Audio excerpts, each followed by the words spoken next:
Paar üksikut muud asja on ka märk.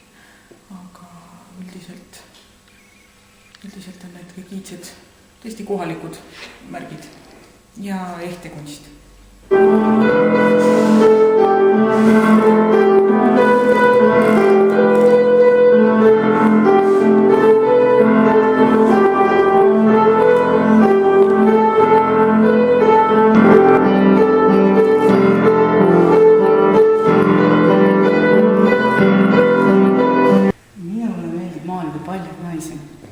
Ma arvan, et alasti naise keha on ühiskonnas vähemalt sama tugev, sama vana ja sama võimas märk, kui on need halli rahva amulisemist võetud motiivid.